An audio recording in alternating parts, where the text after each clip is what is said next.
টেন্সে উইল ব্যবহারটা এটা তো কমন, কারণ ফিউচার টেন্সে উইল ব্যবহার করা হয়ে থাকে।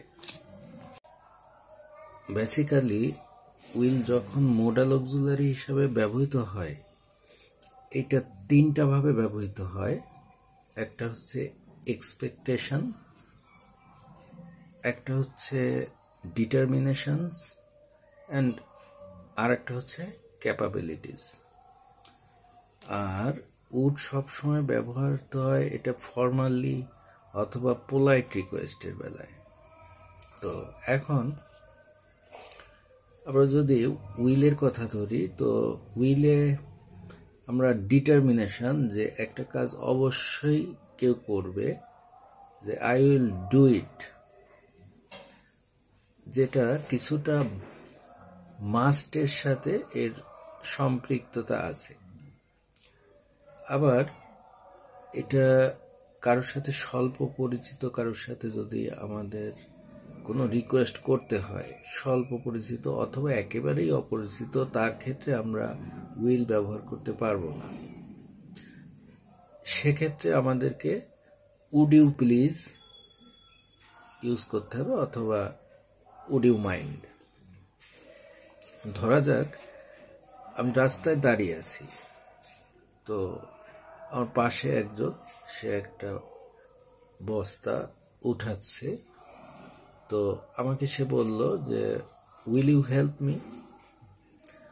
তো আমি এই লোকটিকে যেহেতু চিনি না, এখানে তার এইটা উইল অসম্মানজনক হয়ে যাবে। তো সেক্ষেত্রে বলতে হবে উড ইউ প্লিজ। তো তখনই এটা খুবই ফর্মালি হবে এবং এটা পোলাইট রিকোয়েস্টের মধ্যে। আবার অ্যাট দ্য সেম টাইম আমার ছোট ভাইকে আমি যদি কোনো রিকোয়েস্ট করি, সেক্ষেত্রে আমি উইল ব্যবহার করতে পারবো, কারণ উইলটা ইনফর্মালি।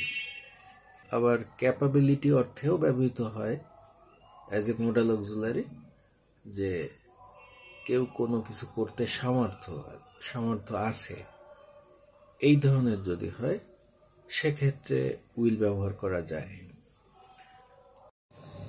ক্যাপাবিলিটি অর্থে যদি আমরা উইলকে ব্যবহার করি, সেক্ষেত্রে আমরা বলতে পারি যে the dog will eat anything if you let হিম।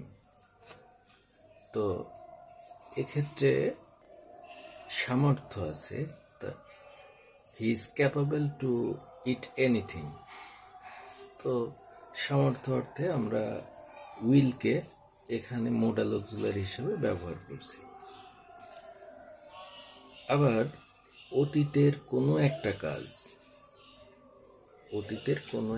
কাজ আমি কমপ্লিট করতে পারতাম, অথবা অতীতের কোনো কাজ আমি করার সামর্থ্য ছিল, এখন আর ওই স্কোপটা নেই, এক্ষেত্রে আমাকে অবশ্যই উড ব্যবহার করতে হবে। এক্সপেকটেশনের ক্ষেত্রে যখন আমরা উইলটা ব্যবহার করব, সেক্ষেত্রে আমি ভালো রেজাল্ট করব, আমি ফাইনালে ভালো রেজাল্ট করব, I will make good result in the annual exam, এটা একটা এক্সপেকটেশন হিসাবে ধরা যায়, উইশ।